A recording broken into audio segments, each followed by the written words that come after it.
ఈ ప్రపంచం మీద మీరు ఎక్కువ రిజల్ట్ సాధించాలనే ఆశలు ఎవరికి ఉండవు చెప్పండి.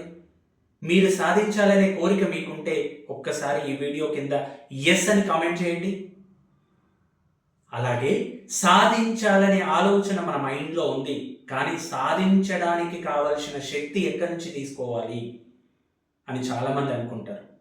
శక్తి ఎక్కడో లేదు, లేకపోతే నాకు వేరే వాళ్ళు పవర్ ఇస్తేనో లేకపోతే వేరే వాళ్ళ దగ్గర నుంచి తీసుకునే ఆలోచనలు వస్తేనో నేను ముందుకెళ్తానే ఆలోచనలతో ఉంటున్న వాళ్ళు చాలామంది ఉన్నారు.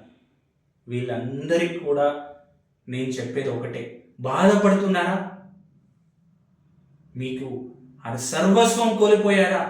ఏం పర్వాలేదు, కానీ మీ మనసుతో మీరు మాట్లాడుకోకపోతే, మీ మనసుని మీరు హీల్ చేసుకోకపోతే ఈ ప్రపంచంలో సాధించాల్సిందంతా కోల్పోయినట్లే. మీ మనసుని, మీ మైండ్ హీల్ చేయడానికి అతి కొత్త టూల్ మీ ముందుకున్నాను, మీ ఎంఎల్ రాజు సర్టిఫైడ్ హిప్నోథెరపిస్ట్ గా.